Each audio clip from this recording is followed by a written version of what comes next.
bienvenue dans Questions Politiques.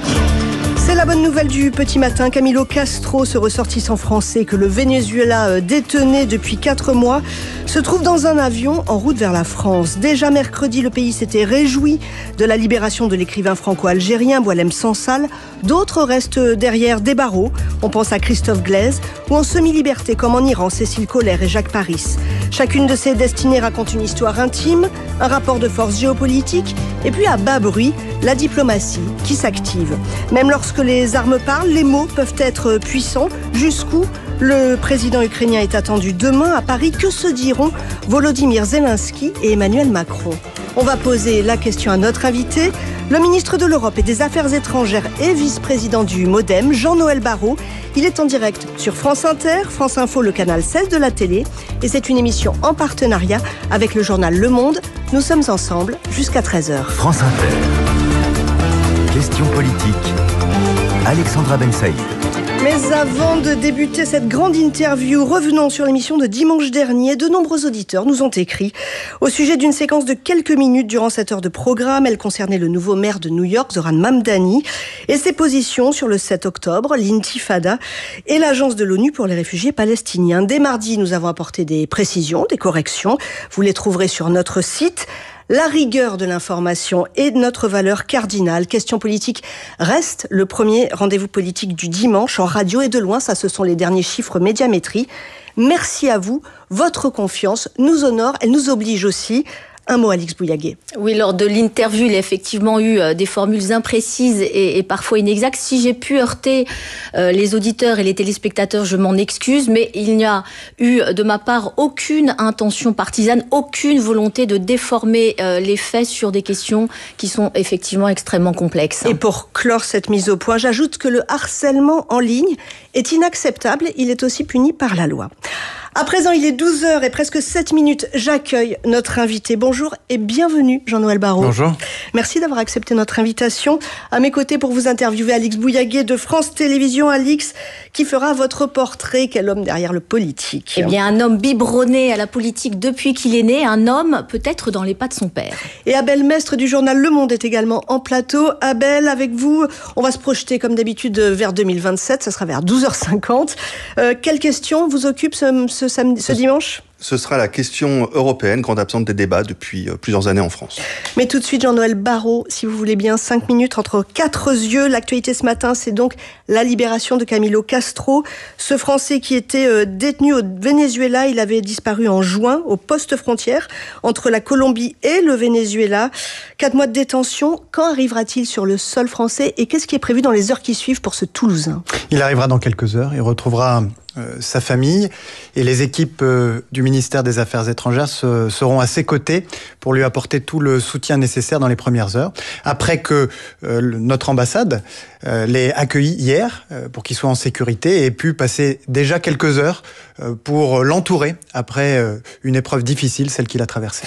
Son beau-père raconte ce matin à nos confrères de France Info que Camilo Castro était accusé d'être, je cite, un terroriste au service de la CIA. Comment le dossier s'est-il dénoué? Des accusations sans fondement, et puisque vous évoquez sa famille, je veux témoigner ici de la grande émotion qui a été la mienne lorsque, hier soir, j'ai appelé sa maman et son beau-père pour leur annoncer que Camilo Castro était en sécurité dans notre ambassade. Comment est-ce que les choses se sont dénouées? Eh bien, c'est par le travail discret, dans l'ombre, de la diplomatie française, et je veux saluer toutes celles et ceux qui ont contribué. J'ai pu moi-même, lors de mon déplacement dans la région, au Mexique et en Colombie il y a quelques jours, activer un certain nombre de relais, échanger avec les interlocuteurs pertinents pour qu'on puisse aboutir à ce résultat. À la mi-juillet, l'ONG Amnesty International dénonçait la politique de disparition forcée du Venezuela de Nicolas Maduro contre des ressortissants étrangers, je cite, comme monnaie d'échange. Est-ce qu'il y a eu une contrepartie à la libération? Il n'y a eu aucune contrepartie. Je salue d'ailleurs le geste des autorités vénézuéliennes. Je remercie tout particulièrement mes homologues brésiliens et mexicains qui ont passé un certain nombre de messages en lien étroit avec moi. Et s'agissant de la politique du Venezuela, vous savez, nous sommes mobilisés pour la sécurité et la protection des Français où qu'ils se trouvent. Et quelles que soient, si je puis dire, les conditions de leur détention arbitraire ou de leur arrestation sans fondement. Et donc, que ce soit en Iran, que ce soit en Algérie, que ce soit au Venezuela ou partout ailleurs, nous déployons la même énergie.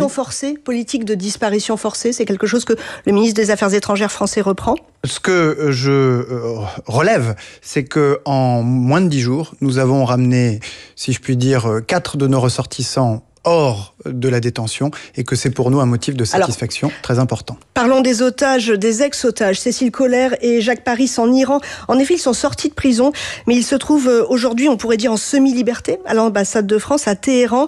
Paris considère que c'est une première étape et que la seconde, ça sera donc le retour en France. Est-ce que vous êtes confiant, Jean-Noël Barrot ? Est-ce que vous avez d'ailleurs des nouvelles ? Est-ce que vous leur avez parlé ? Je leur ai parlé hier soir. Ils sont en bonne forme. Les premiers examens qu'ils ont passés sont positifs.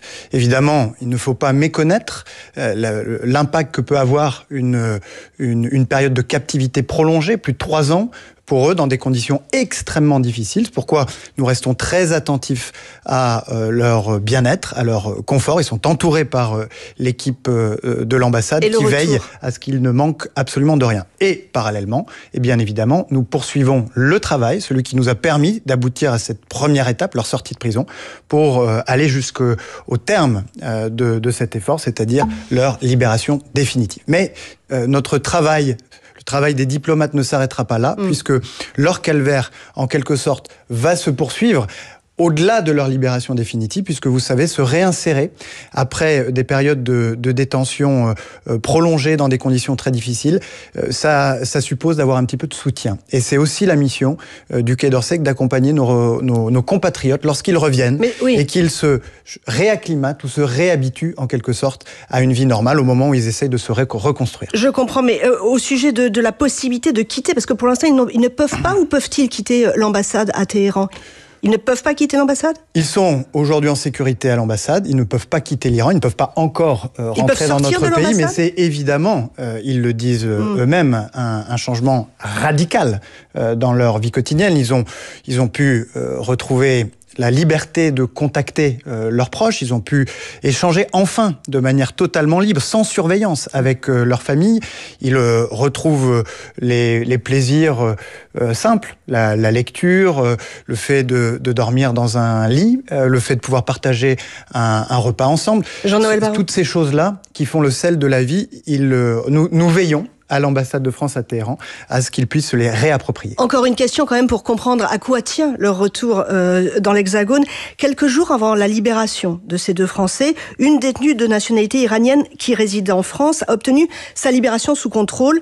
Elle a un procès qui doit se tenir chez nous mi-janvier. Alors votre homologue iranien dit « Nous espérons qu'elle rentrera quand son procès sera achevé ». Est-ce que le retour de Cécile Kohler et Jacques Paris est lié à cette décision de la justice française concernant Madame Esfandiari ? Il faut accepter qu'autour du travail diplomatique, une certaine discrétion puisse être maintenue. Pour que nous puissions obtenir ces résultats, eh bien, il nous faut pouvoir travailler discrètement, il nous faut pouvoir travailler dans l'ombre. Et je crois qu'il faut juste accepter que nous ne puissions pas tout dire, mais simplement se féliciter lorsque nous obtenons évidemment des résultats. Alors, nous nous sommes félicités, la France s'est félicitée également de la libération mercredi de l'écrivain franco-algérien Boualem Sansal. Il pensait être à Paris vendredi ou samedi, c'est ce qu'il a dit à son ami et confrère Kamel Daoud, on peut le dire dans Le Point, cet échange téléphonique. Boualem Sansal reste à Berlin. Pourquoi ? Est-ce que vous lui avez parlé ? Et quand reviendra-t-il en France ? Je lui ai parlé vendredi, ainsi qu'à son épouse Nazia. Ils sont tous les deux très heureux, très soulagés. Impatient évidemment de revenir en France, très reconnaissant à l'égard du président de la République, à l'égard de la diplomatie française, d'avoir créé les conditions de cette libération tant attendue. Et donc il est à l'hôpital encore ? Il est aujourd'hui à l'ambassade de France à Berlin et en fonction des résultats de ses examens médicaux, nous espérons pouvoir le voir rentrer en France dans les prochains jours. Pourquoi le dossier s'est-il débloqué ? Ça, c'est évidemment la question du dénouement. On a bien vu le changement de ton au ministère de l'Intérieur. Bruno Retailleau prônait la fermeté. À présent, Laurent Nunez explique que la stratégie du bras de fer ne fonctionne pas avec l'Algérie. Ce changement de ton, est-ce que c'est ça qui a tout débloqué ? Cette libération, c'est d'abord une victoire de la diplomatie française, de la diplomatie allemande. Et c'est un désaveu cinglant pour les partisans de la méthode forte, de la brutalité et de l'invective. Là, vous parlez de Bruno Retailleau. Non, je parle de tous ceux que j'entends, y compris aujourd'hui, après la libération de Bohême-Sansal, qui continuent de minimiser le rôle de la France et de sa diplomatie dans cette libération. Je vais le dire, c'est totalement irresponsable et c'est un crachat au visage des diplomates, des agents du ministère de l'Europe et des Affaires étrangères qui, par leur dévouement et par leur professionnalisme, nous ont permis cette année, depuis le début de l'année 2025, de libérer une dizaine de nos compatriotes qui étaient retenus otages ou détenus arbitrairement à l'étranger. Nous n'avons pas besoin d'une diplomatie d'opinion, nous avons besoin d'une diplomatie d'impact. C'est ce que je défends et ça produit des résultats. On ouvre la discussion. Une question d'Abel Mestre. Justement, il y a 2 jours, dans le Figaro, Bruno Retailleau a critiqué ce qu'il appelle la ligne de l'Élysée, qui, à ses yeux, ne défendrait pas assez les intérêts nationaux. Il dit notamment, le Quai d'Orsay ne doit pas être une ONG. Qu'est-ce que vous lui répondez aujourd'hui ? Que la diplomatie d'impact que je viens d'évoquer, c'est une diplomatie au service des Françaises et des Français. Je veux rappeler que l'année dernière, le Quai d'Orsay a mis à l'abri près d'1 millier de nos compatriotes qui, du fait de catastrophes naturelles, de tensions géopolitiques, étaient en danger, avaient leur sécurité qui était engagée. Je veux rappeler, comme je viens de le faire, que nous avons obtenu la libération d'une dizaine de nos compatriotes grâce au travail patient, au travail discret des diplomates. Et je veux rappeler que dans toutes les situations, lorsqu'elles surviennent, je pense en particulier à la guerre entre Israël et l'Iran, c'est bien le Quai d'Orsay qui est en première ligne pour apporter des solutions de rapatriement et du soutien à nos compatriotes très exposés. Et dire que le Quai d'Orsay ou que le ministre des Affaires étrangères est une ONG, c'est là encore méconnaître ce que c'est que le quotidien des ambassadrices, des ambassadeurs, des consuls généraux qui parfois prennent tous les risques, pour que la sécurité des Françaises et des Français soit assurée. Et je veux leur dire, profitant de la perche qui m'est tendue, toute notre reconnaissance, toute notre fierté, toute notre gratitude vis-à-vis du courage avec lequel ils exercent la mission qui leur est confiée. C'est une attaque déloyale de la part de Bruno Retailleau vis-à-vis de l'État, de la République. Ce qu'il faut bien avoir en tête, c'est que le ministère des Affaires étrangères est un ministère régalien qui traite avant toute chose, parce que c'est sa priorité, de la sécurité de nos compatriotes à l'étranger. Et dans un monde qui devient de plus en plus brutal, où les tensions se multiplient, nos ambassadrices et nos ambassadeurs et leurs équipes sont en première ligne des convulsions du monde. Vous n'avez pas envie de faire de commentaires politiques sur cette phrase de Bruno Retailleau. Alix Bouillaguet, une question. Notre ambassadeur Stéphane Romaté a été rappelé en France depuis 7 mois. Est-ce qu'il va retourner à Alger et quand ? Je souhaite que nous puissions engager ce dialogue exigeant, soucieux de la défense de nos intérêts dans le respect de la souveraineté de l'Algérie. Et cela passe nécessairement par des contacts au niveau pertinent. Et donc, le moment venu, il faudra que notre ambassadeur puisse reprendre son travail à Alger, au service de la sécurité des Français, pour traiter des questions migratoires, des questions sécuritaires, des questions judiciaires. Il faudra aussi que d'autres contacts puissent être établis, le moment venu, et si c'est utile, au niveau des ministres. Est-ce que vous pouvez être un peu plus précis ? Il s'agit de mois, il s'agit d'années, il s'agit de semaines, de jours ? Nous verrons. Le dialogue est engagé. Le geste qui a été fait par les autorités algériennes à l'égard de notre compatriote Bohême-Sansal témoigne, si l'on peut dire, d'une volonté de sortir de cette situation de tension, de cette situation de gel de la relation, puisque du fait de la géographie, nos 2 pays ont intérêt à coopérer. Sur les questions migratoires, sécuritaire on vous entend, et il y a une rencontre entre le président Tebboune et Emmanuel Macron. Ils seront tous deux au G20 en Afrique du Sud dans une semaine. Est-ce que ça peut être l'occasion de débloquer les choses et notamment du retour de l'ambassadeur français à Alger ? Est-ce qu'il y a une rencontre seulement ? C'est aussi la question. Le retour de l'ambassadeur n'est pas une fin en soi. Qu'est-ce que nous cherchons ? De quoi avons-nous besoin? Quel est notre intérêt? Voilà la question que se pose le ministre des Affaires étrangères dans la relation qu'il établit avec son homologue, quel que soit le pays. Notre intérêt, c'est de pouvoir maîtriser l'immigration irrégulière en provenance d'Algérie, de pouvoir reconduire les Algériens en situation irrégulière dans notre pays et les expulser. Notre intérêt, c'est de pouvoir coopérer avec les services de renseignement algériens, puisqu'au sud de l'Algérie se constitue un foyer de terrorisme islamiste qui pourrait un jour se projeter dans notre pays.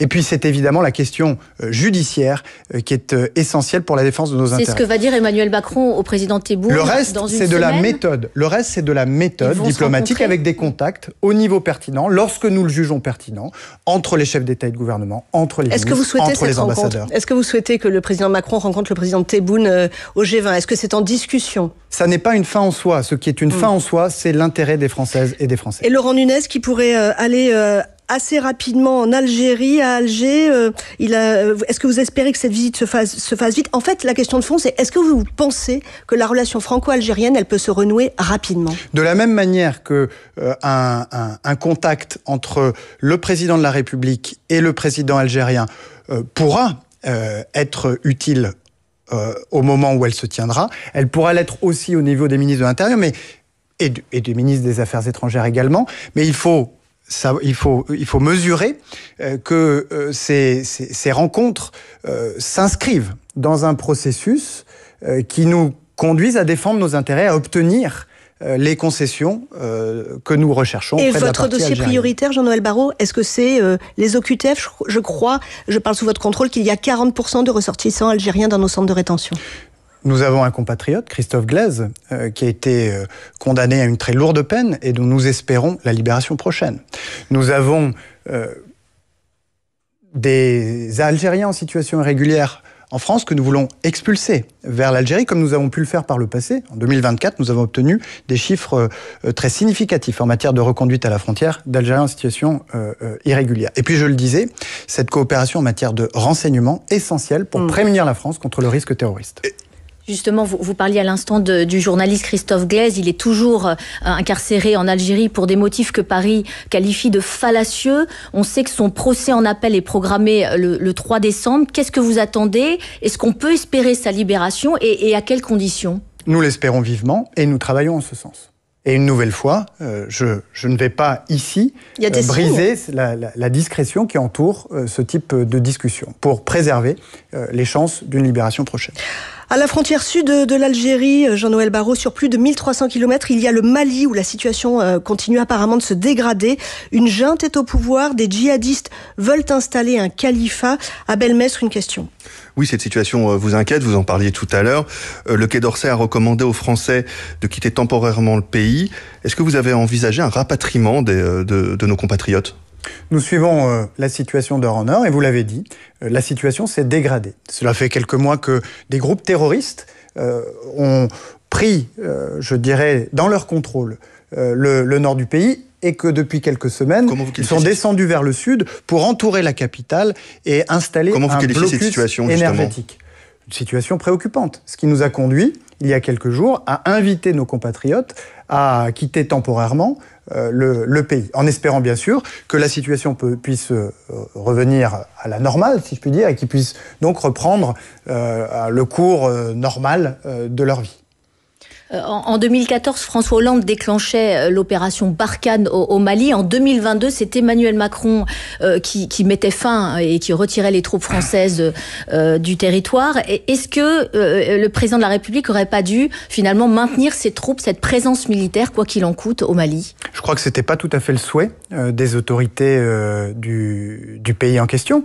Et il n'est pas question pour la France de se passer en quelque sorte de l'accord explicite des autorités des pays avec lesquels nous travaillons. Par ailleurs, le président de la République a initié une transformation majeure de notre politique avec les pays africains, qui ne repose pas d'abord sur la coopération sécuritaire, mais qui embrasse très largement toutes les dimensions de cette relation, avec la coopération économique, scientifique, culturelle, universitaire. C'est sur ce modèle nouveau que nous avons refondé notre coopération avec l'Afrique, et coopération qui rencontre un vrai succès, comme on a pu le voir, avec le rapprochement de la France avec le Nigeria, avec l'Éthiopie, avec des pays non francophones, avec l'Angola, où le président se rendra dans quelques jours, et où nous voyons tous les bienfaits qu'il peut y avoir à une relation nouvelle qui ne correspond pas ou qui ne répond pas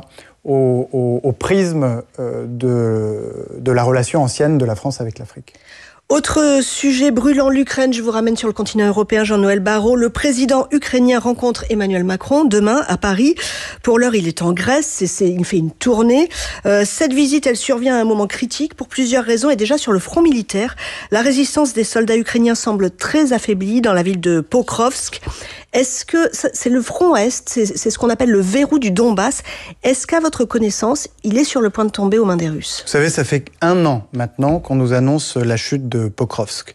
Bien sûr que les images ne sont-elles pas préoccupantes aujourd'hui ? Bien sûr que la résistance ukrainienne, héroïque, est très fortement éprouvée par la pression de l'armée russe. Mais la vérité, c'est que dans cette affaire, c'est la Russie qui est en échec sur le plan militaire, sur le plan politique et sur le plan économique. Sur le plan militaire d'abord, puisque ça fait bientôt 1000 jours que la Russie n'a pas progressé d'un iota, ou à peine, à l'est de l'Ukraine.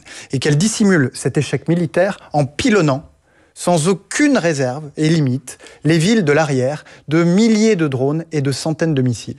Et c'est encore pour dissimuler cet échec militaire sur le front que la Russie s'est engagée depuis quelques mois à perturber, ou en tout cas à s'avancer au-devant des frontières de l'Union européenne avec des incursions dans l'espace aérien de pays européens, de drones ou d'avions de chasse. Tout cela, c'est une sorte de dissimulation orchestrée par la Russie pour cacher cet échec sur le front. La capitale Kiev a aussi subi une attaque massive dans la nuit de jeudi à vendredi, une des plus importantes d'ailleurs depuis le début du conflit. Volodymyr Zelensky a demandé hier davantage de systèmes de défense aérien.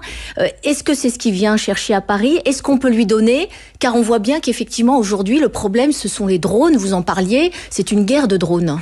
Oui, nous avons l'intention de poursuivre notre soutien à l'Ukraine d'un côté et notre politique de pression sur la Russie. Soutien à l'Ukraine, avec le soutien militaire. Le président de la République, il y a quelques semaines, a annoncé l'arrivée prochaine d'avions Mirage et de missiles Aster. Et la réunion de demain, sur la base de Vélizy-Villacoublay, sera l'occasion d'approfondir ces discussions. Toujours dans la même veine, nous organisons pour la première fois, demain à Paris, une rencontre entre l'écosystème de production de drones ukrainiens et l'écosystème de production de drones français, de manière à multiplier les coopérations entre nos deux pays. Toujours au chapitre du soutien à l'Ukraine, il y a ce prêt auquel réfléchissent les Européens qui permettra de mettre l'Ukraine à l'abri. 140 milliards qui permettra de mettre l'Ukraine à l'abri de toute difficulté financière pour au moins 3 ans. Et puis, en parallèle, pression sur la Russie avec des régimes de sanctions coordonnés avec les États-Unis d'Amérique, dont chacun voit bien qu'ils sont en train d'assécher le trésor de guerre, ou en tout cas les ressources que Vladimir Poutine engouffre dans cette guerre coloniale. Les affaires de corruption qui se révèlent dernièrement en Ukraine, est-ce que ça fragilise pas justement le soutien à Zelensky au niveau européen ? Est-ce que certains pays, est-ce que certains membres des 27 se disent est-ce qu'il faut encore donner autant à l'Ukraine ? Juste pour compléter la question, il s'agit donc d'un scandale qui touche le secteur de l'énergie en Ukraine. Il y a déjà eu 2 ministres limogés. Un ami du président Zelensky est en fuite. Sur ce sujet, nous avons un dialogue très franc et très exigeant avec les autorités ukrainiennes pour leur rappeler que la lutte contre la corruption, sous toutes ses formes, est une priorité absolue de l'Union européenne et que pour pouvoir compter dans la durée sur le soutien de l'Union européenne, pour pouvoir poursuivre ce chemin vers l'adhésion à l'Union européenne, il faut être intraitable. Conditionner les aides à une lutte anticorruption. Plus généralement, l'Union européenne est une organisation politique qui défend la démocratie, l'état de droit et qui ne peut tolérer en son sein la prolifération de pratiques de corruption. Mais alors au sujet du prêt de 140 milliards, ça c'est donc un prêt qu'on accorderait qui s'appuierait sur les avoirs russes gelés. Il y a déjà des voix, je pense à Viktor Orban en Hongrie, je pense à Matteo Salvini en Italie qui s'élèvent pour dire que ça serait un peu fou de prêter 140 milliards, de courir ce risque-là, parce qu'il y a un risque juridique, et pour que ça aille finalement à de la corruption en Ukraine. Qu'est-ce que vous leur répondez ? Que c'est évidemment très exagéré et que quand on va tuer son chien, on l'accuse de la rage. Il y a, de la part de certains dirigeants européens, une forme de soutien implicite ou en tout cas de refus implicite de soutenir l'Ukraine dans sa résistance contre l'envahisseur. Mais la vérité, c'est que nous avons, nous aussi, un certain nombre d'exigences sur ce prêt. L'exigence qu'il ne conduise pas à une confiscation des avoirs russes qui sont gelés en Europe, ce qui soulèverait des problèmes juridiques. Une exigence sur la participation à nos côtés de nos partenaires du G7 pour qu'ils portent avec nous le risque financier associé à ce prêt, dont on n'a pas la certitude absolue qu'il sera remboursé. Une exigence que ce prêt, pour l'usage militaire qui en sera fait, permette de développer notre industrie européenne de défense, à laquelle, bien sûr, l'Ukraine contribue désormais, notamment grâce à la production des drones et de ces entreprises que nous accueillerons demain à Paris. Un dernier mot sur Donald Trump. C'est vrai qu'on voit que depuis sa prise de fonction, il a quand même multiplié les virages. D'abord en mettant sur la pression sur l'Ukraine, puis en établissant un rapport de force avec les Russes, avec Vladimir Poutine. Trump aujourd'hui, il est l'allié de qui ? Il est l'allié des Ukrainiens ou il est l'allié des Russes ? Ce que j'ai vu, parce que c'est sur les actes qu'il faut juger l'administration américaine, ce sont des sanctions extrêmement lourdes qui ont été décidées il y a quelques semaines, simultanément au dernier paquet de sanctions européens, et qui visent les grandes entreprises pétrolières Rosneft et Lukoil, qui, à elles deux, représentent à peu près la moitié du raffinage du pétrole russe. Il y a donc là une volonté, d'abord, une conscience de l'administration américaine que malgré son échec militaire, politique et économique, la Russie continue de faire obstruction à l'intention qui est celle du président Trump d'arriver au cessez-le-feu, et d'autre part, une volonté de changer l'équation en ajoutant de la pression sur Vladimir Poutine. Donc vous dites allié des Ukrainiens et de l'Europe, Donald Trump, clairement. Je vois des sanctions, je vois une ouverture à des livraisons d'armes. Je crois qu'il n'y a pas de signal plus clair s'agissant des relations entre deux pays, de l'alliance entre deux pays, que la disposition d'un pays à fournir de l'armement à un autre. Jean-Noël Barrot, avant de parler du Mercosur et du budget français, le chapitre économie, une question d'Abel Mestre sur cette annonce des dernières heures du gouvernement britannique au sujet des demandeurs d'asile. Oui, Londres va durcir sa politique d'immigration. La durée des autorisations de séjour va être amenée de 5 ans à 30 mois. Le délai nécessaire pour devenir résident permanent va passer, lui, de 5 ans à 20 ans. Et les demandeurs d'asile n'auront plus droit automatiquement aux aides sociales. Est-ce que c'est une piste pour le gouvernement français de suivre l'exemple britannique, ou c'est quelque chose qui est totalement exclu ? D'abord, les questions migratoires au Royaume-Uni ont une incidence très forte sur nous, sur la France, et en particulier sur la région des Hauts-de-France et la région de Calais. C'est la raison pour laquelle nos deux gouvernements ont travaillé à établir un protocole pour que les mobilités de part et d'autre de la Manche se fassent de manière plus ordonnée. Et ce protocole est en cours d'expérimentation. Mais donc là, ça peut avoir des conséquences sur nous.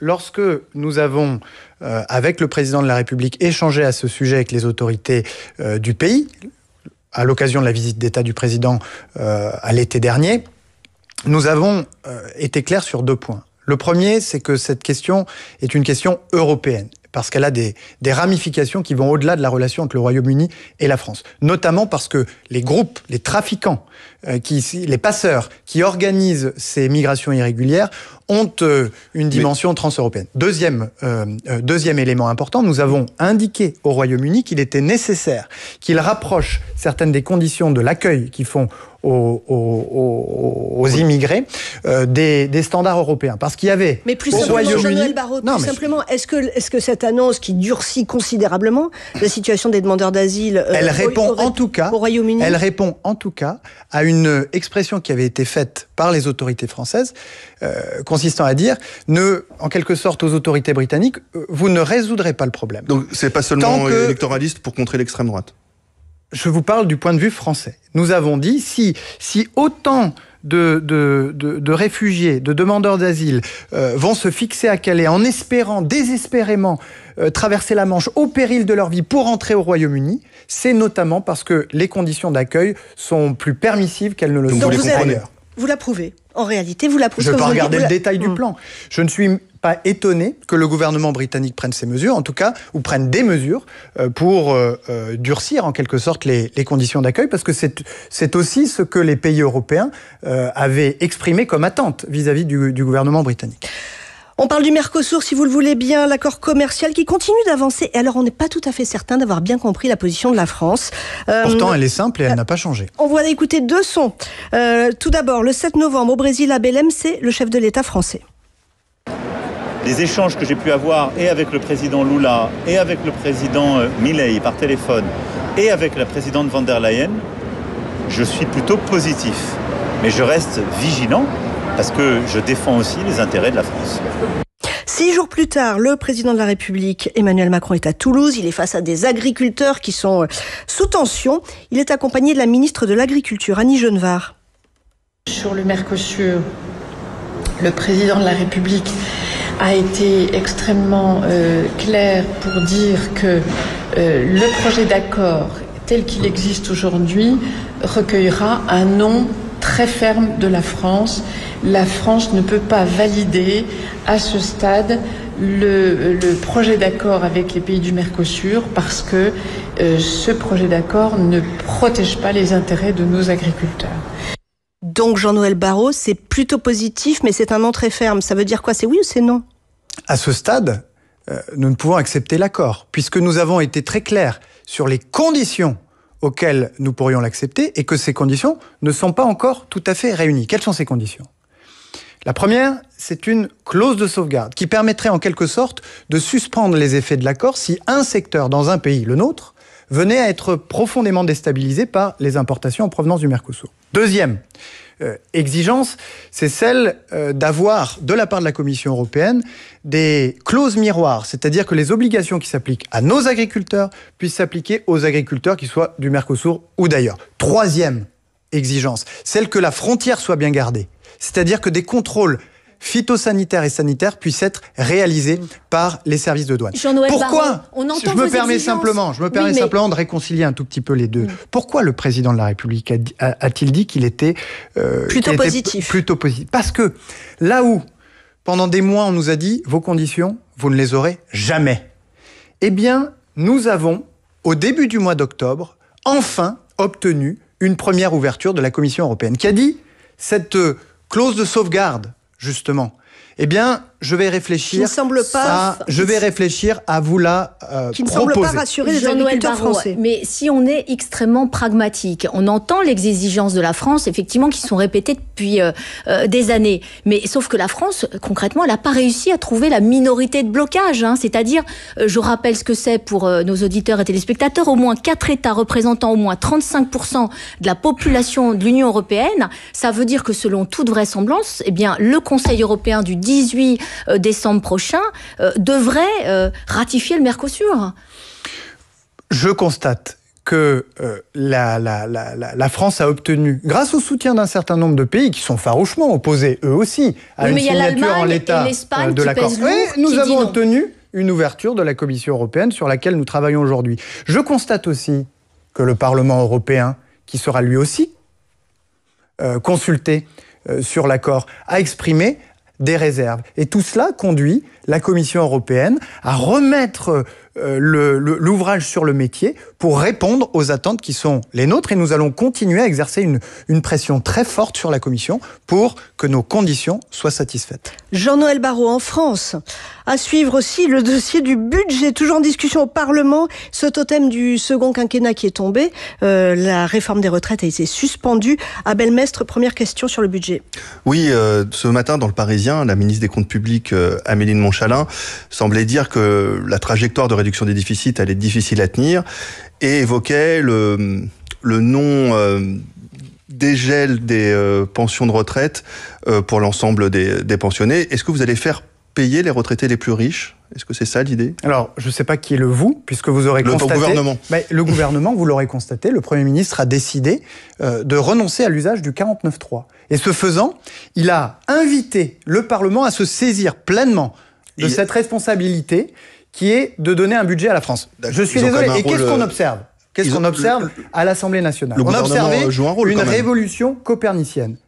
Une révolution copernicienne avec des groupes politiques, dont le mien, le groupe Modem, mais de la gauche républicaine, à la droite modérée, qui se sont saisis de ces responsabilités, qui ont accepté, c'est une première, enfin là, on a une qui ont accepté, le gouvernement qui ont accepté de faire des compromis. On a une interview d'Amélie de Montchalin ce matin qui dit que ça va être difficile, un dégel général des pensions de retraite, que... Mais lisez l'entretien de la ministre des Comptes publics et vous verrez qu'elle dit elle-même, c'est au Parlement que ce budget appartient. En revanche, ce que j'observe aussi, c'est que là où des formations politiques qui avaient l'habitude de défendre sans compromis leur position ont accepté de changer de posture, eh bien il y en a deux, le Rassemblement national, la France insoumise, qui sont prêts à toutes les compromissions pour bloquer le pays et l'empêcher d'avoir un budget. J'entends ce matin que la France insoumise veut déposer une motion de censure par anticipation d'ordonnance éventuelle. C'est tout simplement irresponsable et ça démontre qu'après avoir voté des amendements de l'extrême droite, la France insoumise est prête à tout pour s'aborder l'effort consenti par la plupart des formations politiques de ce pays de faire des compromis pour donner un budget au pays. Alors, un budget, en ce moment, tout le monde ne parle que d'une chose. Est-ce que l'idée, c'est d'adopter un budget, parce que le temps se resserre, est-ce que l'idée, c'est d'adopter finalement un budget par ordonnance, voire par loi spéciale? Beaucoup d'observateurs considèrent que ça y est, le calendrier ne pourra pas permettre d'avoir un budget. Non, l'idée, c'est d'aller au bout de la discussion budgétaire, de donner au pays un budget pour qu'il y ait une forme de stabilité et que chacun se rassure, le temps des grandes confrontations reviendra, ce sera 2027, où les grandes questions sur l'avenir du pays seront posées et chacun pourra y apporter une réponse. Sur le budget, on a vu que le Modem aussi était divisé quand même sur la suspension de la réforme des retraites. Il semble qu'une partie des députés ait voté pour, une autre partie contre. Mais vous savez... Ils sont abstenus. Je vous le disais, c'est une révolution copernicienne. Nous voyons des groupes politiques accepter de soutenir des positions qui ne sont pas les leurs traditionnellement. C'est quelque chose qu'on n'avait jamais vu au Parlement jusqu'à présent. Et je trouve que c'est très positif, même si je déplore l'attitude d'obstruction des extrêmes, que ce soit la France insoumise ou le Rassemblement national. Jean-Noël Barrot, le ministre de l'Europe et des Affaires étrangères. Vous êtes l'invité de Questions politiques. C'est le moment de passer au portrait. France Inter. Alexandra Bensaïd. Questions politiques. Alix Bouillaguet a fouillé votre biographie et nos archives. Le président de la République a nommé Monsieur Didier Migaud, garde des Sceaux, ministre de la Justice. Madame Catherine Vautrin, ministre du Partenariat avec les territoires et de la décentralisation. Monsieur Jean-Noël Barrot, ministre de l'Europe et des Affaires étrangères. C'était en septembre 2024. On a entendu Alexis Collère, à l'époque secrétaire général de l'Élysée, annoncer votre nomination au Quai d'Orsay. À 42 ans, vous êtes donc en train de vous faire un nom, mais avant ça, vous étiez un fils de Jacques Barrot, figure tutélaire de la démocratie chrétienne, ministre, député, commissaire européen, et même un petit-fils d'eux avec un grand-père résistant et député de Haute-Loire. Est-ce qu'en suivant les traces d'un père charismatique, vous n'avez pas eu peur d'être comparé, ou pire même, de vous voir reprocher finalement de n'être qu'un héritier, qu'un pistonné? La chance que j'ai eue, c'est celle de mon père et de mon grand-père qui m'ont transmis une filiation à un courant de pensée qui a beaucoup apporté à la vie politique française, mais aussi à sa vie associative et syndicale. Je m'exprimerai tout à l'heure devant les Semaines sociales de France pour leur 99e réunion annuelle, qui est une organisation qui est elle-même issue de ce courant qu'on appelle le courant démocrate. La chance que j'ai eue aussi, c'est de construire mon propre parcours ailleurs. D'abord dans le monde universitaire, et puis ensuite dans les Yvelines où je suis élu aujourd'hui, même si une partie de mon cœur reste en Haute-Loire, le département de mon père. Donc en un mot, jamais de vertige en vous disant « faut que je sois à la hauteur du père ». Non, vous savez, je crois que c'est pas comme ça qu'on est appelé à l'engagement et qu'on peut y consentir aux efforts, aux sacrifices nécessaires pour sa vie personnelle notamment. Alors effectivement, un héritier, oui, mais pas tant que ça, parce qu'en 2002, Jacques Barrot, donc votre père, choisit un autre héritier politique. C'est un jeune énarque qui a vraiment le vent en poupe. Il s'appelle Laurent Wauquiez. À l'époque, vous avez à peu près une vingtaine d'années. Laurent Wauquiez prend une telle place dans votre famille que son bureau de campagne est installé au rez-de-chaussée de la maison familiale, juste sous votre chambre. Est-ce que cela vous a affecté à l'époque ? Non, pas du tout, puisque à cette époque-là, je ne me projetais pas encore dans un engagement politique. C'est un peu plus tard que cette idée-là m'a saisi, et c'est à ce moment-là que mes échanges, mes interactions avec Laurent Wauquiez ont commencé, puisque mon père, quant à lui, était plutôt sur la fin de sa vie politique, même l'avait terminée. On dit que Laurent Wauquiez ne vous a jamais souhaité de bien et qu'il a plutôt vécu votre ascension un peu comme un problème. Et on sait d'ailleurs que votre père, Jacques Barrot, à la fin de sa vie, a pris ses distances avec lui. Est-ce qu'il a tout fait, de certaine manière, pour pas que vous lui fassiez de l'ombre ? Je dirais que c'est dans les Yvelines, où je me suis engagé en 2017, avec le MoDem, et après l'élection du président de la République, que mon engagement politique a pris une tournure différente. Oui, je sens que vous voulez ménager Laurent Wauquiez, mais... Non, pas spécialement, mais il est normal d'avoir des confrontations dans la vie politique. Et de fait, lorsque j'ai été saisi par cet appel, ce souhait de m'engager au service de mon pays et de l'intérêt général, le territoire où j'avais grandi s'était donné un élu à rayonnement national qui était Laurent Wauquiez. Et c'est vrai que votre ancrage en Haute-Loire au début n'a pas été si évident que ça, et vous avez un CV impressionnant, je le rappelle, diplômé d'HEC, de l'École d'économie de Paris, et là vous décidez de partir en tant que prof, rejoindre le prestigieux Massachusetts Institute of Technology, c'est à Boston, de 2013 à 2017. À ce moment-là, vous dites la politique c'est mort pour moi, ou vous avez toujours cette petite idée en tête ? Je choisis une autre manière de m'engager au service de l'intérêt général. Cette autre manière, c'est l'enseignement et la recherche. Un métier, une vocation à laquelle je me suis pleinement épanoui. J'ai été rappelé un petit peu plus tard. Rappelé par Emmanuel Macron, c'est ça ? Rappelé après par le François Bayrou, puis par Emmanuel Macron. Et c'est François Bayrou, finalement, votre parrain politique ? Alors c'est clairement, il y a clairement une filiation très forte, puisque c'est lui qui m'a en quelque sorte invité à conserver ou en tout cas à prendre un engagement à ses côtés dès 2016, puis après la victoire d'Emmanuel Macron, de solliciter le mandat des électeurs pour aller siéger au sein du groupe MoDem à l'Assemblée nationale. Jean-Noël Barrot, nous vous avons demandé de venir, comme tous les dimanches, avec une carte blanche.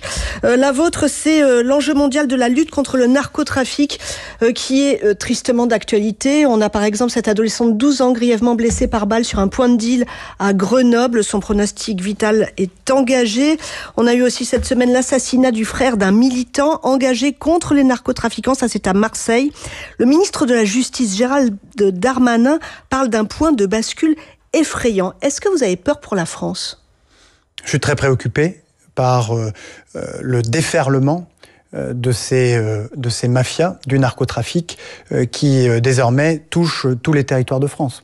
L'assassinat de Mehdi Kessassi à Marseille démontre qu'effectivement on est en train de basculer avec la prise en main de territoires entiers par des mafias qui non seulement opèrent leur trafic de drogue, mais décident désormais de s'en prendre à toutes celles et ceux qui tentent de leur résister, puisque Mehdi Kessassi, jeune homme la vingtaine, qui se projetait dans le petit frère du militant. Oui, dans un poste de gardien de la paix, qui était le frère d'un militant écologiste, anti-trafic, et on ne peut pas voir dans cet assassinat autre chose qu'un meurtre par avertissement, qu'un meurtre d'intimidation.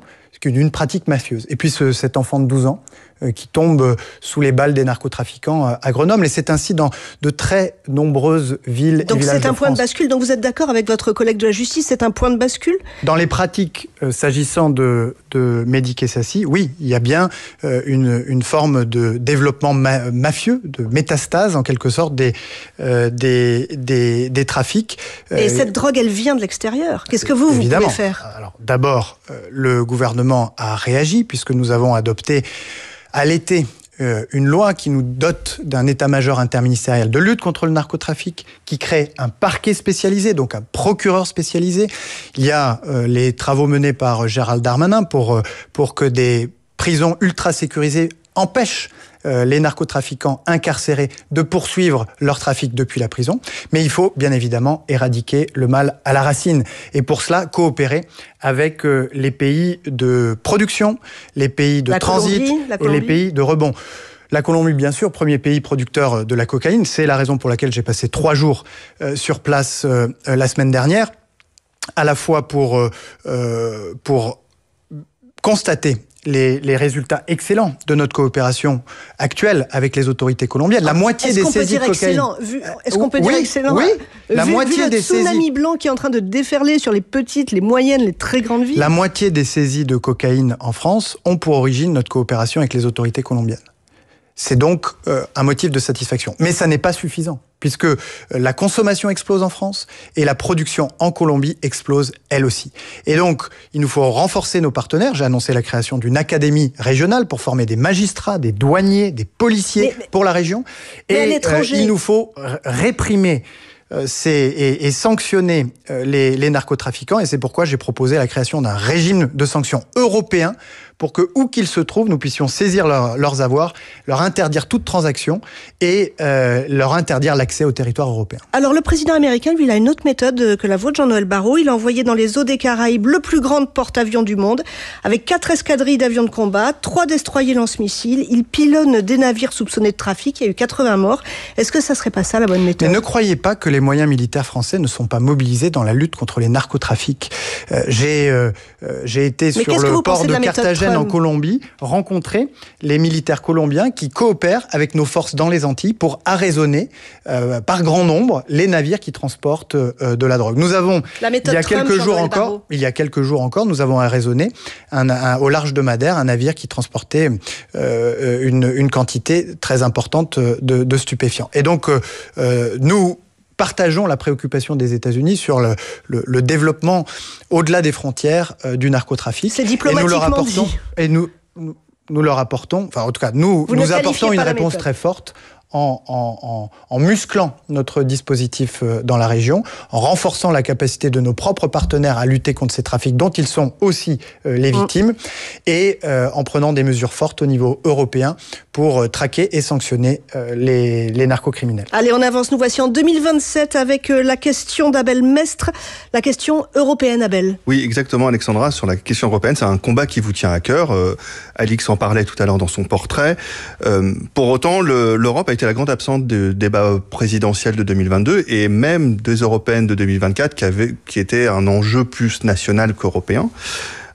Par ailleurs, toutes les études montrent que la confiance en l'Union européenne est minoritaire en France, 40% selon l'étude Fracture française. Est-ce qu'il y a un divorce entre la France et l'Europe, entre les Français et l'Europe ?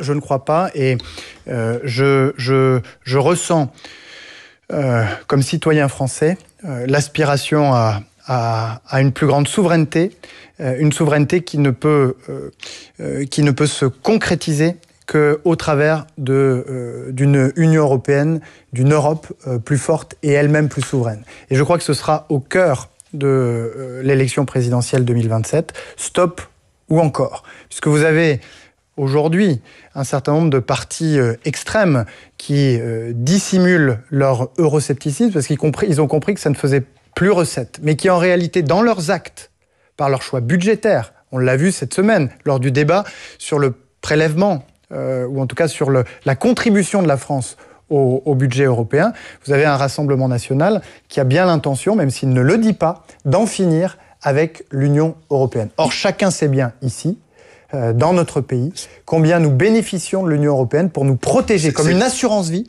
contre tous les grands désordres auxquels nous sommes confrontés. Ces partis eurosceptiques, il y a le Rassemblement national en France, mais ils sont dans plusieurs pays européens. Parfois, ils sont au pouvoir.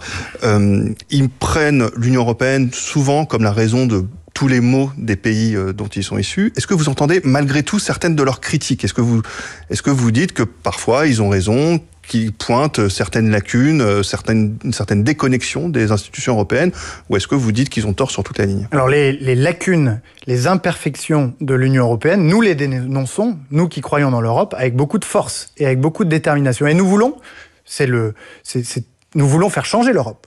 Le président de la République qui, dès 2017, appelle l'Europe à une autonomie stratégique et à une souveraineté retrouvée, c'est un profond changement que nous avons imposé progressivement en Europe, puisque ces idées-là sont désormais très largement partagées. Donc oui, ceux qui aiment l'Europe, si je puis dire, veulent la changer pour la rendre meilleure. En revanche, les partis populistes à tendance autoritaire rejettent l'Europe. Et pour une raison simple, c'est qu'un parti comme le Rassemblement national n'a au fond qu'un seul objectif, c'est de capter le pouvoir pour ne plus jamais le rendre. Ce sont des partis antidémocratiques qui rejettent l'état de droit. Or, l'Europe s'est construite non pas comme un marché, contrairement à ce qu'on peut dire ou ce qu'on peut lire trop souvent, mais comme un sanctuaire démocratique dans lequel l'état de droit est préservé. Justement, au niveau du Parlement européen, vous parliez des partis d'extrême droite, en citant le Rassemblement national, on a vu plusieurs mesures du pacte vert européen qui ont été détricotées récemment. Alors il y a tout récemment justement le devoir de vigilance des entreprises, mais avant l'interdiction des moteurs thermiques. Et sur ces questions-là, on voit au Parlement européen une nouvelle alliance qui se dessine entre les partis d'extrême droite et les partis de droite. Est-ce que cette alliance pourrait, selon vous, se reproduire en France pour 2027 ? Est-ce que c'est aussi quelque chose de préoccupant au niveau européen ? Enfin voilà, quelle est votre réaction par rapport à ça ? Je ne le crois pas, précisément parce qu'il y a une différence fondamentale entre les partis de droite européens qui sont très attachés à cet héritage, très attachés à la démocratie, au contre-pouvoir, à l'état de droit, et un certain nombre de partis d'extrême droite européens qui, eux, ne croient pas dans la démocratie et qui feront, comme on les a vu faire dans un certain nombre de pays, une fois au pouvoir, ce que les autres ont fait, c'est-à-dire fragilisation de l'indépendance de la justice, de l'indépendance des médias, de la liberté. Alors comment vous expliquez leur vote commun sur ces questions-là ? Il arrive qu'on puisse avoir telle ou telle orientation commune. On n'est pas obligé d'être en désaccord sur absolument tout avec un parti d'extrême droite, mais il y a des différences absolument fondamentales qui distinguent les partis de droite européens avec les partis d'extrême droite, à mon sens, ce qui va justement faire débat, puisque vous m'interrogez sur la présidentielle de 2027. Si on reproduit le schéma que vous décrivez au niveau national, ça ne vous dérangerait pas que la droite vote avec le Rassemblement national sur plusieurs mesures anti-écologiques pour faire vraiment un décalque de la situation au Parlement européen ? Non, mais je ne veux pas faire la comptabilité des votes, mais je vous invite à regarder les votes à l'Assemblée nationale. Il arrive que les uns votent avec les autres, mais vous m'interrogez sur le débat de la présidentielle. Vous m'interrogez sur des orientations structurelles. Pour ou contre l'Europe, pour ou contre la démocratie. Vous reprochez à LFI de voter des mesures du Rassemblement national. Je vous dis qu'il y a une droite. Je ne comprends pas très bien. Pardon ? Vous reprochez à LFI de voter certaines propositions. LFI, et là, vous reprochez pas à la droite. Il arrive à LFI de voter avec l'extrême droite. Mais vous leur reprochiez il y a quelques minutes. Mais j'ai rien reproché à personne. Ce que j'ai dit, c'est qu'il y a une différence d'ADN majeure entre les partis de la droite européenne et les partis d'extrême droite antidémocratiques qui vont tenter, autant qu'ils le pourront, de s'en prendre à l'Union européenne elle-même et à l'état de droit. Ils représentent un danger pour notre avenir, pour notre souveraineté, pour notre sécurité. Il ne faut évidemment pas les laisser prospérer. Voici les 2 dernières minutes de l'émission. Jean-Noël Barrot, on se quitte avec un vrai-faux. Je lance des affirmations, vous nous dites vrai ou faux. Vous n'avez plus trop de temps pour la course à pied, vrai ou faux ? J'essaye de... Vrai ou faux ? Faux. Donald Trump mérite le prix Nobel de la paix, vrai ou faux ? On verra l'année prochaine. François Bayrou se prépare pour 2027, vrai ou faux ? Il est toujours prêt. J'ai du mal à avoir un vrai ou faux. Sébastien Lecornu serait un bon candidat du bloc central pour 2027. Il est très occupé. Star Wars peut nous apprendre des choses sur notre situation géopolitique. La droite et le centre doivent organiser une primaire pour avoir un candidat unique à la présidentielle. Il est trop tôt pour en parler. Le macronisme qui finira bientôt, vrai ou faux ? Faux. La reconnaissance de la Palestine, ça a été votre travail le 22 septembre dernier, celui dont vous êtes le plus fier, vrai ou faux ? Vrai. Jean-Noël Barrot, merci d'avoir répondu à nos questions politiques. Auditeurs, auditrices, à tous un excellent dimanche. On se retrouve la semaine prochaine.